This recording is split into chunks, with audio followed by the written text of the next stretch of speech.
ಸತ್ಯಸ್ಪರ್ಶ Kannada TV ವೀಕ್ಷಕರಿಗೆ ಸ್ವಾಗತ ಸುಸ್ವಾಗತ. ಜೀವನದಲ್ಲಿ ವಿದ್ಯೆ ಮತ್ತು ಆರೋಗ್ಯ ಇದ್ದರೆ ಹಣ ಸಂಪಾದನೆ ಮಾಡುವುದು ಕಷ್ಟವಲ್ಲ. ಹೀಗಾಗಿ ಪೋಷಕರು ಮಕ್ಕಳಿಗೆ ಶಿಕ್ಷಣದ ಜೊತೆಗೆ ಒಳ್ಳೆಯ ನಡೆ ನುಡಿಗಳನ್ನು ಕಲಿಸಬೇಕು ಎಂದು ಕ್ಷೇತ್ರ ಶಿಕ್ಷಣಾಧಿಕಾರಿ ಧರ್ಮಶೆಟ್ಟಿ ತಿಳಿಸಿದರು.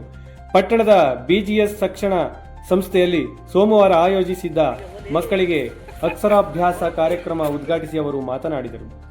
ನಗರ ಪ್ರದೇಶಗಳಿಗಿಂತ ಗ್ರಾಮೀಣ ಪ್ರದೇಶದ ಮಕ್ಕಳೇ ಹೆಚ್ಚು ಬುದ್ಧಿವಂತರಾಗಿದ್ದು ಪ್ರತಿ ವರ್ಷದ ಶೈಕ್ಷಣಿಕ ಫಲಿತಾಂಶದಲ್ಲಿ ಮೇಲುಗೈ ಪಡೆಯುತ್ತಿದ್ದಾರೆ ಎಂದರು. ವಿದ್ಯೆಯು ಯಾರ ಕದಿಯಲಾರದ ಸಂಪತ್ತು. ವಿದ್ಯೆ ಸಾಧಕನ ಸೊತ್ತಾಗಿದೆ ಹೊರತು ಸೋಮಾರಿಗಳ ಸೊತ್ತಲ್ಲ. ಉಳ್ಳವರ ಮಕ್ಕಳಿಗೆ ಭತ್ತ ಕಬ್ಬು ಬೆಳೆಗಳ ಪರಿಚಯವೇ ಇರುವುದಿಲ್ಲ. ಕೃಷಿಯ ಕನಿಷ್ಠ ಜ್ಞಾನವೂ ಅವರಿಗಿರುವುದಿಲ್ಲ. ಭೂಮಿ ಮತ್ತು ಶ್ರಮದ ಜೊತೆಗೆ ನಿರಂತರ ಸಂಬಂಧವಿರಿಸಿಕೊಂಡಿರುವ ಗ್ರಾಮೀಣ ಜನರ ಮಕ್ಕಳಿಗೆ ಎಲ್ಲ ಜ್ಞಾನವಿರುತ್ತದೆ ಎಂದರು. 22,000 ವಿದ್ಯಾರ್ಥಿಗಳು 2026-27ನೇ ಸಾಲಿನಲ್ಲಿ ತಾಲೂಕಿನಾದ್ಯಂತ ಸರ್ಕಾರಿ ಮತ್ತು ಖಾಸಗಿ ಶಾಲೆಗಳಲ್ಲಿ ಸೇರಿದಂತೆ ಒಟ್ಟು 1ರಿಂದ 10ನೇ ತರಗತಿವರೆಗೆ 22,000 ಮಕ್ಕಳು ವಿದ್ಯಾಭ್ಯಾಸ ಮಾಡುತ್ತಿದ್ದು ಶೈಕ್ಷಣಿಕ ಪ್ರಗತಿಗೆ ಹಲವಾರು ಕ್ರಮಗಳನ್ನು ಕೈಗೊಳ್ಳಲಾಗಿದೆ ಎಂದರು. ರೈತ ಸಂಘದ ಜಿಲ್ಲಾಧ್ಯಕ್ಷ ಎಎಲ್ ಕೆಂಪುಗೌಡ ಮಾತನಾಡಿ, ನಮ್ಮ ಪೂರ್ವಿಕರು ಮರಳಿನ ಮೇಲೆ ಅಕ್ಷರಾಭ್ಯಾಸ ಮಾಡುತ್ತಿದ್ದುದು ನೆನಪಿಗೆ ಬರುತ್ತಿದೆ. ಒಂದು ಕಾಲದಲ್ಲಿ ಶಿಕ್ಷಣ ಕೆಲವರ ಸೊತ್ತಾಗಿತ್ತು. ಈಗ ಸಾರ್ವತ್ರಿಕರಣಗೊಂಡಿರುವುದರಿಂದ ಎಲ್ಲರಿಗೂ ಶಿಕ್ಷಣ ದೊರೆಯುತ್ತಿದ್ದು ಶೈಕ್ಷಣಿಕವಾಗಿ ಪ್ರಗತಿ ಕಾಣುತ್ತಿದ್ದೇವೆ. ಆದರೆ ಪಾಠ ಪ್ರವಚನದ ಜೊತೆಗೆ ಕಡ್ಡಾಯವಾಗಿ ನೀತಿ ನೈತಿಕತೆ ಹಾಗೂ ಸಂಸ್ಕಾರವನ್ನು ಮಕ್ಕಳಿಗೆ ಕಲಿಸಬೇಕಿದೆ ಎಂದು ಹೇಳಿದರು. ಮಕ್ಕಳಿಗೆ ಅಕ್ಷರಾಭ್ಯಾಸ. ಪೋಷಕರಿಂದ ಶಾಲೆಯ ಮಕ್ಕಳಿಗೆ ಅರಿಶಿನ ಕೊನೆಯಿಂದ ಹಕ್ಕಿ ಮೇಲೆ ಹಾಗೂ ಬರೆಯುವ ಕಪ್ಪು ಹಲಗೆ ಮೇಲೆ ಬಳಪದಿಂದ ಅಕ್ಷರಾಭ್ಯಾಸ ಮಾಡಿಸಲಾಯಿತು. ಕಿಸಾನ್ ಕಾಂಗ್ರೆಸ್ ತಾಲೂಕು ಅಧ್ಯಕ್ಷ ಸಿಆರ್ ರಮೇಶ್, ಜೆಡಿಎಸ್ ತಾಲೂಕು ಘಟಕದ ಅಧ್ಯಕ್ಷ ಎಸ್ಎ ಮಲ್ಲೇಶ್, ಬಿಜೆಪಿ ಮುಖಂಡ ಎಚ್ಎನ್ ಮಂಜುನಾಥ್, ರೈತ ಸಂಘದ ಮಹಿಳಾ ನಾಯಕಿ ರೂಪಾ ಅರಳಕುಪ್ಪೆ, ಬಿಜಿಎಸ್ ಶಿಕ್ಷಣ ಸಂಸ್ಥೆಯ ಪ್ರಾಂಶುಪಾಲ ರಘುಕುಮಾರ್, ಪತ್ರಕರ್ತರಾದ ಬಿಎಸ್ ಜಯರಾಮ್, ಎನ್ ಕೃಷ್ಣೇಗೌಡ, ಚನ್ನಮಾದೇಗೌಡ, ಭಾಸ್ಕರ್, ಮಧು ಬಿ ಗೌಡ, ರಘುವೀರ್, ನಾಗಸುಂದರ್, ರವಿಕುಮಾರ್ ಇತರರಿದ್ದರು. ಇದೇ ರೀತಿ ಪಾಂಡವಪುರ ತಾಲೂಕಿನ ಚಿನ್ಕುಳಿ ಗ್ರಾಮದಲ್ಲಿ ಬಿಜಿಎಸ್ ಶಿಕ್ಷಣ ಸಂಸ್ಥೆಯಲ್ಲಿ ಮಂಗಳವಾರ ಮಕ್ಕಳಿಗೆ ಅಕ್ಷರಾಭ್ಯಾಸ ಕಾರ್ಯಕ್ರಮ ಆಯೋಜಿಸಲಾಗಿತ್ತು. ಕಾರ್ಯಕ್ರಮ ಕುರಿತ ಕಿಸಾನ್ ಕಾಂಗ್ರೆಸ್ ತಾಲೂಕು ಅಧ್ಯಕ್ಷ ಸಿಆರ್ ರಮೇಶ್, ಪತ್ರಕರ್ತರಾದ B S Jayaram, N Krishnegowda, Channamadegowda, M J Nagesh, Madhu B Gowda, ರೈತ ಸಂಘದ ಮುಖಂಡ ಸಿಕೆ ಪುಟ್ಟೇಗೌಡ, ಕಾಂಗ್ರೆಸ್ ಮುಖಂಡ ಕೆಬಿ ರಾಮು ಮಾತನಾಡಿದರು. ಪ್ರಾಂಶುಪಾಲರಾದ ಪ್ರಸಾದ್ ಚಿದಂಬರಂ ಹಾಗೂ ಶಿಕ್ಷಕರ ವರ್ಗದವರು ಹಾಜರಿದ್ದರು.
ವೇದಿಕೆ ಮೇಲೆ ಆಸೀನರಾಗಿ ಹಿರಿಯರೇ,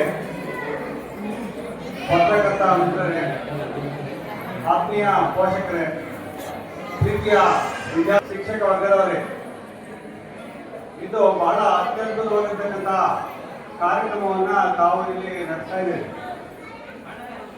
ಮುಂಚಿತವಾಗಿ ಶೃಂಗೇರಿಗೆ ಹೋಗಿ ಆಟದಿಂದ ವಾಪಸ್ಸು ಬರ್ತಾ ಇದ್ವಿ. ಮಕ್ಕಳಿಗೆ ಒಳ್ಳೆ ವಿದ್ಯೆಯನ್ನ ಕೊಡಲಿಕ್ಕೆ ಒಂದು ಒಳ್ಳೆ ಕಾರ್ಯಕ್ರಮವನ್ನ ನಡೆಸ್ಕೊಡ್ತಾ ಇದ್ದಾರೆ. ಎಲ್ಲ ಪೋಷಕರಿಗೆ ಒಂದು ಹಂಬಲ ಏನಪ್ಪಾ ಅಂದ್ರೆ 3 ವರ್ಷ ಆದ ತಕ್ಷಣದಲ್ಲಿ ನಾವು ಮಕ್ಕಳನ್ನ ಶಾಲೆಗೆ ಸೇರಿಸಬೇಕು ಅಂತೇಳಿ ಬಹಳ ಹಂಬಲ. 3 ವರ್ಷ 10 ತಿಂಗಳಿಗೆ LKG ದಾಖಲು ಮಾಡ್ತಾರೆ. 3 ವರ್ಷ 4 ವರ್ಷ 10 ತಿಂಗಳಿಗೆ UKG ದಾಖಲಾಗುತ್ತೆ. 5 ವರ್ಷ 10 ತಿಂಗಳಿಗೆ 1ನೇ ತರಗತಿಗೆ ಮಕ್ಕಳನ್ನ ದಾಖಲು ಮಾಡತಕ್ಕಂಥ ಸಂಪ್ರದಾಯ ನಮ್ಮಲ್ಲಿದೆ, ನಿಯಮ ಕೂಡ ಇದೆ. ಈ ವೇಳೆಗಾಗಲೇ ಪೋಷಕರಿಗೆ ತಮ್ಮ ಮಕ್ಕಳನ್ನ ಯಾವ ಶಾಲೆಗೆ ಸೇರಿಸಬೇಕು ಅಂತ ಹೇಳಿ ಅವರಿಗೆ ತಳಮಳ ಶುರುವಾಗುತ್ತೆ. ಶ್ರೀಮಂತರು, ಹಣ ಇದ್ದವರು ಒಳ್ಳೆ ಶಾಲೆಗೆ ಸೇರಿಸ್ತಾರೆ. ಹಣ ಇದ್ದವರು ಕಡಿಮೆ ಶಾಲೆಗಳಿಗೆ ಸೇರಿಸಲಿಕ್ಕೆ ಕಾತರಾಗಿರ್ತಾರೆ. ಈ ಒಂದು ಕಾರ್ಯಕ್ರಮ ಮಕ್ಕಳಿಗೆ ಬಹಳ ಖುಷಿಯನ್ನ ಕೊಡ್ತಕ್ಕಂಥ ಕಾರ್ಯಕ್ರಮ. ಇಂದು ಶೃಂಗೇರಿಯಲ್ಲಿ ಯಾವ ರೀತಿಯಲ್ಲಿ ಅಕ್ಷರಾಭ್ಯಾಸ ಕಾರ್ಯಕ್ರಮವನ್ನ ನಡೆಸಿಕೊಡ್ತಾರೋ ಅತ್ಯುತ್ತಮವಾಗಿ ಈ ಕಾರ್ಯಕ್ರಮವನ್ನು ಯಶಸ್ವಿಯಾಗಿ ನಡೆಸಿಕೊಡ್ತಾ ಇದ್ದಾರೆ. ಮಕ್ಕಳು ಒಳ್ಳೆ ಸಂಸ್ಕಾರವಂತರಾಗಬೇಕು, ಕಲಿಬೇಕು, ಒಳ್ಳೆ ನಡೆನುಡಿಯನ್ನ ಕಲಿಬೇಕು ಅನ್ನೋ ಉದ್ದೇಶದಿಂದ ಈ ಒಂದು ಪ್ರಾರಂಭದಲ್ಲಿ LKG ಸೇರ್ಬೇಕಂತ ಪೂರ್ವದಲ್ಲಿ ಈ ಒಂದು ಕಾರ್ಯಕ್ರಮವನ್ನು ನಡೆಸಿಕೊಡ್ತಾ ಇದ್ದಾರೆ. ವಿದ್ಯೆ ಯಾರ ಮನೆ ತತ್ವಲ್ಲ, ವಿದ್ಯೆ ಯಾರು ಕಲಿಯಕ್ಕಾಗಲ್ಲ. ವಿದ್ಯೆ ಇದ್ರೆ ಏನ್ ಬೇಕೋ ಸಂಪಾದನೆ ಮಾಡ್ಬೋದು. ವಿದ್ಯೆ ಮತ್ತೆ ಆರೋಗ್ಯ ಇದ್ರೆ ನಾವು ಹಣವನ್ನ ಸಂಪಾದನೆ ಮಾಡ್ಬೋದು. ಹಣ ಇದ್ದವರು ವಿದ್ಯೆಯನ್ನು ಸಂಪಾದನೆ ಮಾಡಲಿಕ್ಕೆ ಸಾಧ್ಯ ಇಲ್ಲ. ವಿದ್ಯೆ ಬಡವರು ಮತ್ತು ಶ್ರೀಮಂತರಿಗೆ ಎಲ್ಲರಿಗೂ ಸಮಾನ. ಅದು ಶ್ರೀಮಂತರು ಒಳ್ಳೆ ಸೇರಿಸ್ಬೋದು, ಬಡವರು ಕಡಿಮೆ, ನನಗೆ ಯಾವ ಏನಿದೆ ಕಡಿಮೆ ಡೊನೇಷನ್ ಕೊಟ್ಟರೆ ಕೆಲವು ಶಾಲೆ ಸೇರಿಸ್ಬೋದು. ಈಗಾಗಲೇ ನಮ್ಮ ಪಾಂಡವಪುರ ತಾಲೂಕಲ್ಲಿ ಸುಮಾರು 70% ಹೆಚ್ಚಿನ ಶಾಲೆಗಳು ಅತ್ಯುತ್ತಮವಾಗಿ ಕೆಲಸವನ್ನು ನಿರ್ವಹಿಸ್ತಾ ಇದೆ. ನಮ್ಮಲ್ಲಿ ಸುಮಾರು 22,000 ಮಕ್ಕಳು ಈ ಪಾಂಡವಪುರ ತಾಲೂಕಿನಲ್ಲಿ ವ್ಯಾಸಂಗ ಮಾಡ್ತವೆ.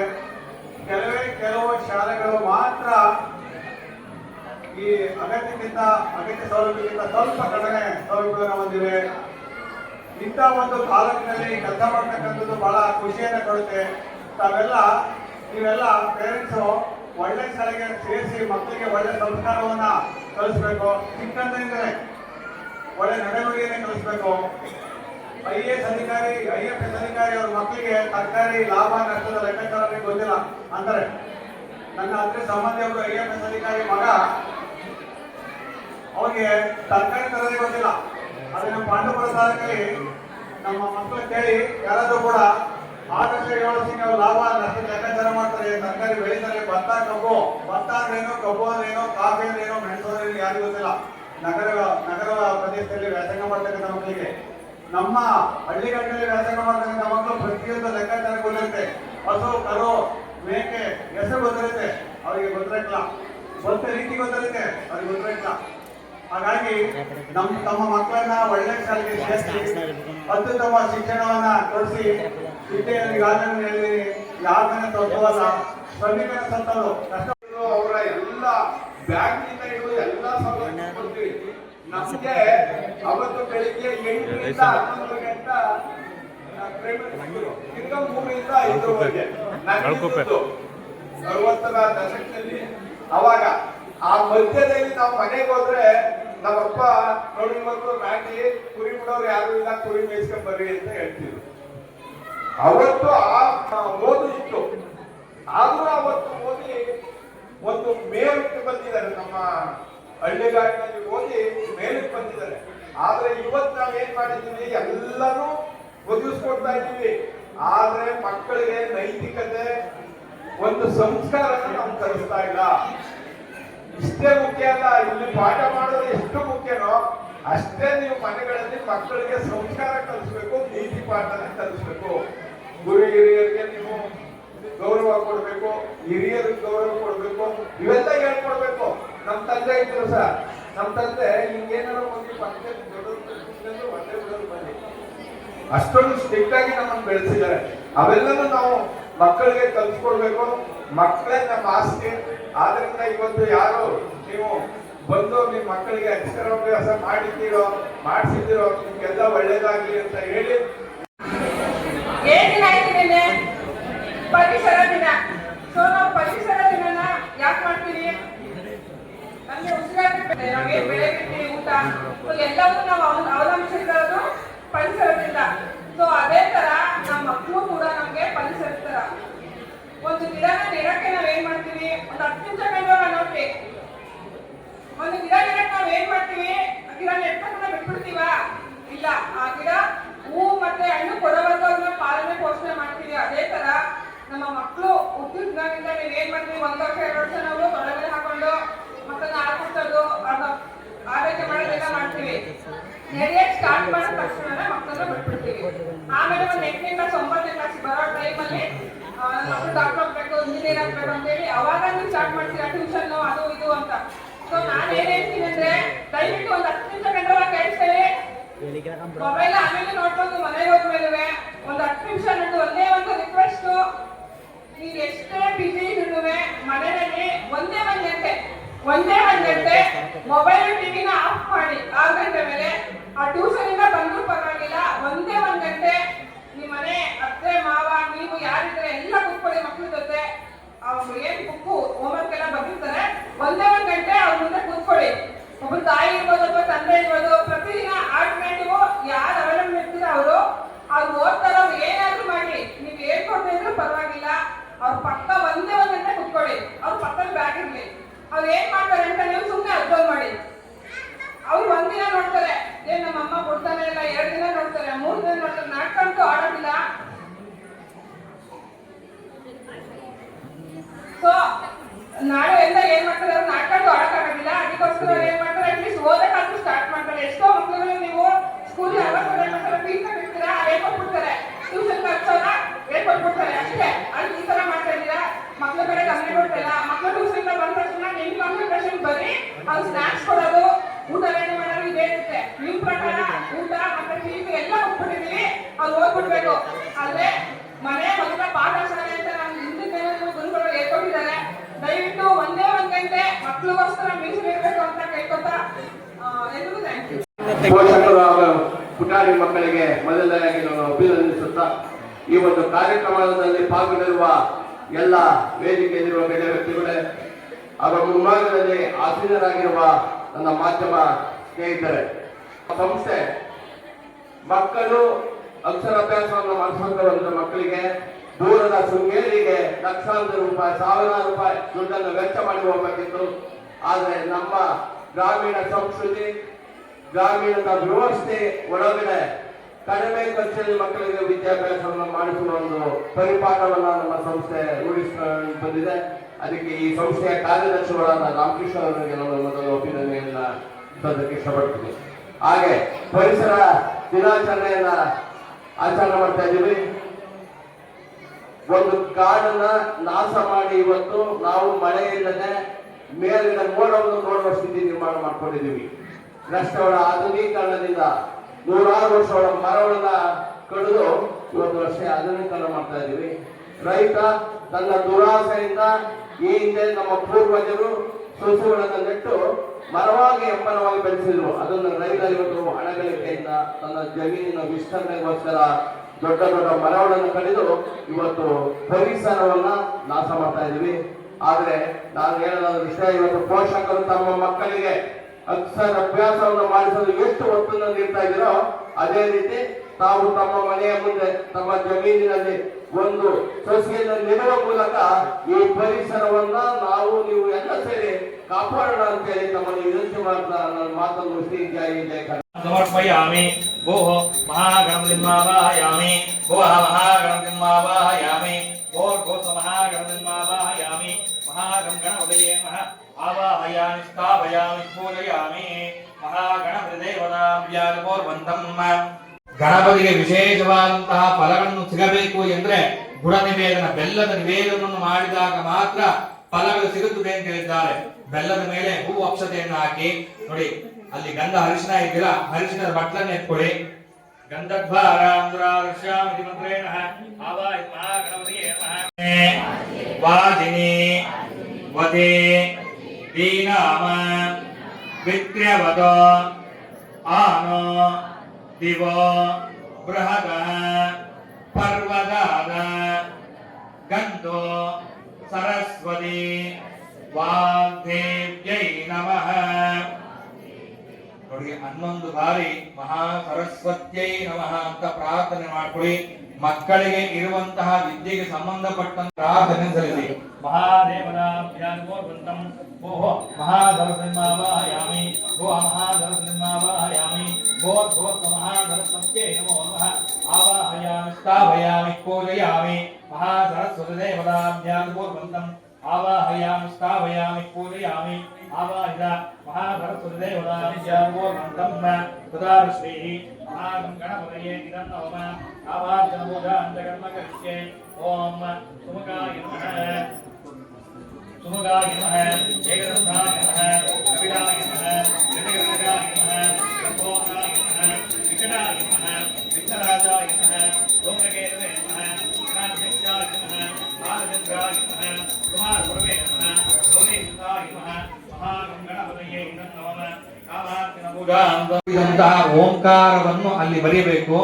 ಮಂತ್ರವನ್ನು ನಾನು ಬಾಯಲ್ಲಿ ಅಂದ್ರೆ ಹೇಳಿಕೊಟ್ಟಂತಹ ಮಂತ್ರವನ್ನು ಬಾಯಲ್ಲಿ ಉಚ್ಚಾರ ಆಗಬೇಕು, ಕೈಯಿಂದ ಬರಿಬೇಕು, ಗಲಾಟೆ ಮಾಡಬೇಕು.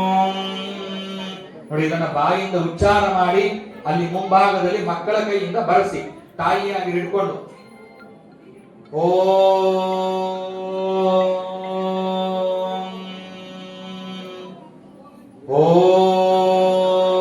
3 ಸರಿ ಬರೆಸಿ ಅಮ್ಮ, 3 ಸರಿ ಹೇಳಬೇಕು, 3 ಸರಿ ಬರೆಸ್ಬೇಕು.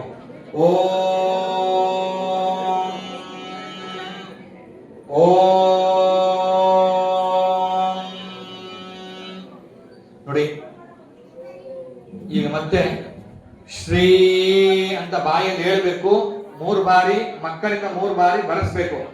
ಶ್ರೀ ಶ್ರೀ ಶ್ರೀ. ನೋಡಿ, ಈಗ 3 ಬಾರಿ ಬುಧಗ್ರಹಾಯ ನಮಃ ಅಂತೆ ನಮಃ. ಹಯಗ್ರೀವಾಯ ನಮಃ ಹಯಗ್ರೀವಾಯ ನಮಃ. ನೋಡಿ, ಅದನ್ನ ಇಬ್ರು ಕೂಡ ಮೊದಲಿಗೆ ನಾನು ಅಭಿನಂದನೆಯನ್ನ ಸಲ್ಲಿಸ್ತಾ, ಹಾಗೆ ಈ ಒಂದು ಕಾರ್ಯಕ್ರಮದ ಪಾಲ್ಗೊಂಡು ಎಲ್ಲ ನನ್ನ ಮಾಧ್ಯಮ ಮಿತ್ರರಿಗೂ ಹಾಗೂ ಈ ಶಿಕ್ಷಕಿಯರ ವೃಂದವರ್ಗಕ್ಕೂ ನಾನು ಮೊದಲಿಗೆ ಸ್ವಾಗತವನ್ನ ಕೋರ್ತಾ, ಏನಿವತ್ತು ತಂದೆ ತಾಯಿಗಳು ಬಹಳ ಸಂಭ್ರಮದಿಂದ ಅಕ್ಷರಾಭ್ಯಾಸವನ್ನ ಮಾಡಿಸ್ತಾ ಇದ್ದೀರಿ. ಈ ಒಂದು ಅಕ್ಷರಾಭ್ಯಾಸದ ಒಂದು ನಮ್ಮ ಸಂಸ್ಕೃತಿಯನ್ನ ಉಳಿಸೋದಿಕ್ಕೆ ಈ ಮಠದ ಕಾರ್ಯದರ್ಶಿಗಳಾದ ರಾಮಕೃಷ್ಣ ಅವರು ರೂವಾರಿಗಳು, ಅವರಿಗೆ ನಾವು ನೀವೆಲ್ಲ ಮೊದಲು ಅಭಿನಂದನೆ ಹೇಳಬೇಕು. ಏಕೆಂದ್ರೆ ಕೆಲವು ಶ್ರೀಮಂತ ವರ್ಗ ಮಾತ್ರ ದೂರದ ಶೃಂಗೇರಿಗೆ ಹೋಗಿ ಮಕ್ಕಳಿಗೆ ಲಕ್ಷಾಂತರ ರೂಪಾಯಿ, ಸಾವಿರಾರು ರೂಪಾಯಿ ಹಣವನ್ನ ತೆತ್ತು ಅಕ್ಷರಾಭ್ಯಾಸವನ್ನ ಮಾಡಿಸ್ಕೊಂಡ್ ಬರ್ತಾ ಇದ್ರು. ಜನಸಾಮಾನ್ಯರು ಹೋಗಕ್ ಆಗ್ತಾನೆ ಇರಲಿಲ್ಲ. ಇದನ್ನ ಮನಗೊಂಡಂತ ಈ ಸಂಸ್ಥೆಯ ಕಾರ್ಯದರ್ಶಿಗಳು ನಮ್ಮ ಗ್ರಾಮೀಣ ಪ್ರದೇಶದ ಮಕ್ಕಳಿಗೂ ನಮ್ಮ ಶಾಲೆಗಳಲ್ಲಿ ಅಕ್ಷರಾಭ್ಯಾಸವನ್ನ ಮಾಡಿಸಿದ್ರೆ ಮುಂದೆ ಆ ಮಕ್ಕಳ ಭವಿಷ್ಯಕ್ಕೆ ನಾಂದಿ ಆಗುತ್ತೆ. ಹಾಗೆ ಒಳ್ಳೆಯ ಸಂಸ್ಕೃತಿಯನ್ನ ಪ್ರತಿಬಿಂಬಿಸಿಕೊಂಡು ರೂಢಿಸಿಕೊಳ್ಳೋದಕ್ಕೆ ಅನುಕೂಲ ಆಗುತ್ತೆ ಅಂತ ಹೇಳಿ ಈ ಒಂದು ಬೆಳವಣಿಗೆಯನ್ನ ಮುಂದುವರ್ಸ್ಕೊಂಡು ಬರ್ತಾ ಇದ್ದಾರೆ. ನಾನು ಹೇಳೋದಾದಷ್ಟೇ, ಇವತ್ತು ತಾವು ತಮ್ಮ ಮಕ್ಕಳಿಗೆ ಏನು ನಾಳೆ ಈ ದೇಶದ ಭಾರತದ ಭಾವಿ ಪ್ರಜೆಗಳಾಗಿ ಉನ್ನತ ವಿದ್ಯಾಭ್ಯಾಸಕ್ಕೆ ಅನುಕೂಲ ಆಗಿ ಅಂತ ಹೇಳಿ ಆ ದೇವರಲ್ಲಿ ಪ್ರಾರ್ಥನೆ ಮಾಡಿ ಈ ದಿವಸ ತಮ್ಮ ಮಕ್ಕಳಿಗೆ ಅಕ್ಷರಾಭ್ಯಾಸದಲ್ಲಿ ತೊಡಗಿಕೊಂಡಿದ್ದೀರಾ. ಆ ಒಂದು ದೇವರು ನಿಮ್ಮ ಮಕ್ಕಳಿಗೆ ಆ ಒಂದು ಶಕ್ತಿಯನ್ನ ನೀಡಲಿ. ಹಾಗೆ ತಾವು ಇವತ್ತು ತಮ್ಮ ಮಕ್ಕಳ ಭವಿಷ್ಯದ ಬಗ್ಗೆ ಎಷ್ಟು ಆಲೋಚನೆ ಮಾಡ್ತಾ ಇದ್ದೀರೋ ಹಾಗೆ ನಮ್ಮ ನಾಡಿನ ಬಗ್ಗೆ ಪೋಷಕರು ಆಲೋಚನೆ ಮಾಡಬೇಕು. ನಾನು ನಿಮ್ಮಲ್ಲಿ ಒಂದು ಮನವಿ ಮಾಡ್ತಾ ಇದ್ದೀನಿ. ಇವತ್ತು ತಮ್ಮ ಮಕ್ಕಳಿಗೆ ಅಕ್ಷರಾಭ್ಯಾಸ ತೊಡಗಿದಿರಲ್ಲ, ನೀವೆಲ್ಲ ಪೋಷಕರು ಇವತ್ತೇ ಒಂದು ಶಪಥ ಮಾಡಿ ಈ ದಿನವೇ ಒಂದೊಂದು ಗಿಡಗಳನ್ನು ನೆಡಿ. ನಾಡನ್ನು ಬೆಳೆಸಿದ್ರೆ, ಕಾಡನ್ನು ಬೆಳೆಸಿದ್ರೆ ನಾಡು ಉಜ್ವಲವಾಗಿ ಇರುತ್ತೆ. ಹೀಗಾಗಿ ನಾವು ಪರಿಸರ ದಿನಾಚರಣೆಯನ್ನ ನಿನ್ನೆ ಮೊನ್ನೆ ಪರಿಸರ ದಿನಾಚರಣೆ ಮಾಡಿದ್ದೀವಿ.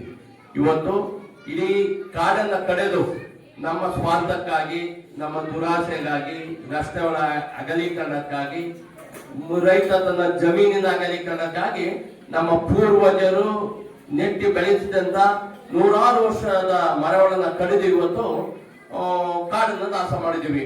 ಇದ್ರ ಪರಿಣಾಮ ನಾವು ಇವಾಗ ಮೋಡವನ್ನ ಮಳೆ ಬರುತ್ತೆ ಅನ್ನೋ ಅಂತ ಕಾಯ್ತಾ ಇದ್ವಿ. ಈಗಾಗಲೇ ನೋಡಿ ಮುಂಗಾರು ಶುರುವಾಗಿ ರಾಗಿ ಬಿತ್ತನೆ ಆಗ್ಬೇಕಿತ್ತು. ಆದ್ರೆ ಇವತ್ತು ಇನ್ನು ಮುಂಗಾರಿಗೆ ಹಾಕಿದ್ದ ಅಲಸಂದೆ ಗಿಡಗಳೇ ಬರಲಿಲ್ಲ. ಯಾಕೆ ಕಾರಣ ಏನು ಅಂದ್ರೆ ಮಳೆ ನಿಗದಿಯಾದ ವೇಳೆಗೆ ನಿಗದಿಯಾದ ದಿನಗಳಂದು ಮಳೆ ಬೀಳ್ತಾ ಇಲ್ಲ. ಯಾಕೆಂದ್ರೆ ಮನುಷ್ಯನ ದುರಾಸೆಯಿಂದ ಮರಗಳನ್ನ ಕಡ್ದು ಹಾಳು ಮಾಡ್ತಾ ಇರೋದ್ರಿಂದ ತಾವು ದಯಮಾಡಿ ನಿಮ್ಮ ಮಕ್ಕಳಿಂದ ಒಂದು ನೆನಪು, ಇವತ್ತು ಎಷ್ಟು ಜನ ಪೋಷಕರು ಪಾಲ್ಗೊಂಡಿದ್ದೀರಿ, ನೀವು ಯಾವ್ದಾದ್ರು ಗಿಡವನ್ನು ನೆಡಿ. ಆದ್ರೆ ನೆನಪುಳಿಯುತ್ತೆ. ನನ್ನ ಮಗುವನ್ನ ಅಕ್ಷರಾಭ್ಯಾಸಕ್ಕೆ ನಾನು ಕರ್ಕೊಂಡು ಹೋಗಿದ್ದೆ. ಆ ದಿನ ನಾನು ಒಂದು ಸೊಸೆಯನ್ನ ನೆಟ್ಟಿದ್ದೀನಿ. ಅದು ಇವತ್ತು ಎಮ್ಮರವಾಗಿ ಬೆಳೀತು ಅಂತೇಳಿ ನಿಮ್ಮ ಮಕ್ಕಳು ಹೇಗೆ ಬೆಳೀತಾ ಹೋಗ್ತಾರೋ ಹಾಗೆ ಆ ಗಿಡನೂ ಬೆಳೀತಾ ಇರ್ತದೆ. ಮತ್ತೆ ಪರಿಸರನು ಉಳಿಯುತ್ತೆ. ಈ ಪರಿಸರವನ್ನ ಉಳಿಸಿದ್ರೆ ನಾವು ನೀವೆಲ್ಲ ಒಳ್ಳೆಯ ಗಾಳಿ, ಬೆಳಕು, ಮಳೆಗಳನ್ನ ಕಾಣ್ಬೋದು. ಪೀಠಾಧ್ಯಕ್ಷರಾದಂತಹ ಡಾಕ್ಟರ್ ವಿಮಲಾನಂದ ಸ್ವಾಮೀಜಿಯವರ ಪಾದಗಳಿಗೆ ನಮಿಸುತ್ತಾ ಹಾಗೂ ಈ ಸಂಸ್ಥೆಯ ಗೌರವ ಕಾರ್ಯದರ್ಶಿಗಳು ಹಾಗೂ ಹಿರಿಯರು ಆದಂತಹ ರಾಮಕೃಷ್ಣೇಗೌಡರ ಅನುಪಸ್ಥಿತಿಯಲ್ಲಿ ನೆನೆಯುತ್ತಾ ವೇದಿಕೆ ಮೇಲೆ ಇರ್ತಕ್ಕಂಥ ಎಲ್ಲ ಗಣ್ಯರೇ ಹಾಗೂ ಈ ದಿನ ನಮ್ಮ ಶ್ರೀಮಠ ವತಿಯಿಂದ ರಾಮಕೃಷ್ಣೇಗೌಡರು ಒಂದು ಒಳ್ಳೆಯ ಉದ್ದೇಶ ಇಟ್ಕೊಂಡು ಅಕ್ಷರಾಭ್ಯಾಸವನ್ನ ಕಾರ್ಯಕ್ರಮವನ್ನು ಹಮ್ಮಿಕೊಂಡಿದ್ದಾರೆ. ಹಾಗೆ ಮಕ್ಕಳ ಇವತ್ತು ಪೋಷಕರಿಗೆ ಶೃಂಗೇರಿ ಮಠದಲ್ಲಿ ಹೋಗಿ ಮಾಡಬೇಕಾಗಿದ್ದ ಕಾರ್ಯಕ್ರಮನ ಇಲ್ಲೇ ನಮ್ಮ ಮಠದಲ್ಲಿ ಮಾಡಿದ್ರೆ ಮಕ್ಕಳಿಗೆ ಅನುಕೂಲ ಆಯ್ತದೆ ಅಂತೇಳಿ ಒಂದು ಕಾರ್ಯಕ್ರಮನ ಕಲ್ಪಿಸಿದ್ದಾರೆ. ಅದರ ಸದುಪಯೋಗ ಪಡಿಸ್ಕೊಂಡು ಇಲ್ಲಿ ಕಲಿಕೆಯ ಜೊತೆಗೆ ಮನೆಯಲ್ಲೂ ಸಹ ತಮ್ಮ ಮಕ್ಕಳನ್ನ ಸಂಸ್ಕಾರ ಮತ್ತು ಸಂಸ್ಕೃತಿ ಇವನ್ನ ಬೆಳೀಲಿಕ್ಕೆ ತಾವು ಸಹಕಾರ ಕೊಡಬೇಕು.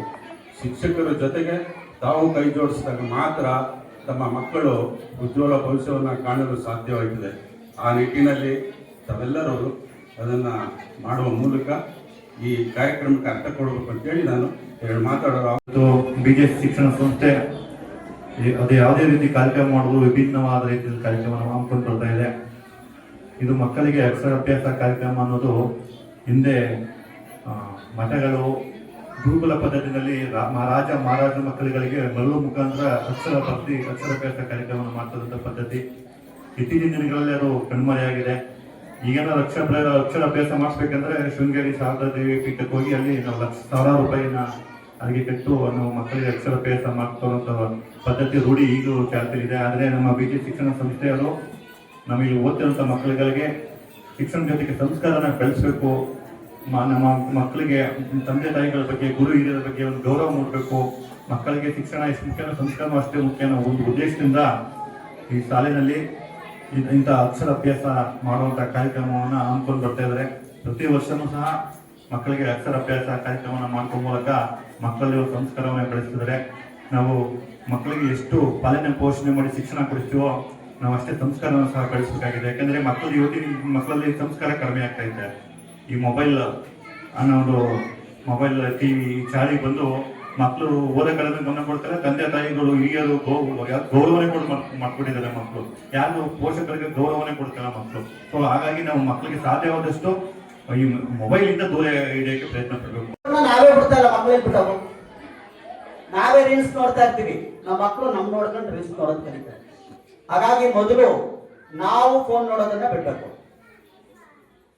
ಅಲ್ವಾ? ನಾವೇನ್ ಮಾಡ್ತಾ ಇದೀವಿ, ಕೇಕ್ ಕಟ್ ಮಾಡೋದು, ಊಟದ ಬಗ್ಗೆ ಕೇಕ್ಗಳನ್ನ ಕಟ್ ಮಾಡ್ತಾ ಇದೀವಿ. ದಯಮಾಡಿ ಪ್ರತಿ ವರ್ಷ ನಿಮ್ಮ ಮಕ್ಕಳ ಹೆಸರಿನಲ್ಲಿ ಪ್ರತಿ ಊಟದ ಬದಲಿಂದ ಒಂದು ಗಿಡನ ನೆಡಿ. ಒಂದು 50 ವರ್ಷ ಆ ಮಗು ಬದುಕಿದ್ರೆ 50 ಮರಗಳು ಬದುಕ್ತವೆ. 500 ಜನರಿಂದ 5,000 ಜನ ಉಸಿರಾಟ ಮಾಡಬಹುದು. ಹಾಗಾಗಿ ಬಂಧುಗಳೇ, ನೀವು ಮೊಬೈಲ್ ಗೀಳನ್ನ ಬಿಡಿ. ನೀವು ಅಂದ್ರೆ ನಾನು ಸೇರ್ಕೊಂಡಾಗೆ ನಾವು ಮೊದಲು ಮೊಬೈಲ್ ಗೀಳನ್ನ ಬಿಡೋಣ ಮತ್ತು ಪ್ರಕೃತಿನ ಕಾಪಾಡ್ತಕ್ಕಂಥ ಕೆಲಸವನ್ನು ಮಾಡೋದು. ಈಗಾಗಲೇ ನಾವು 500 ಅಡಿ 600 ಅಡಿ 1000 ಅಡಿ ನಾವು ಬೋರ್ವೆಲ್ ಹಾಕ್ಸ್ತಾ ಇದೀವಿ, ನೀರ್ ಸಿಗ್ತಾ ಇಲ್ಲ. ಯಾಕೆ ಸಿಗ್ತಾ ಇಲ್ಲ ಅಂತ ನೀವೇ ಅರ್ಥ ಮಾಡ್ಕೋಬೇಕು.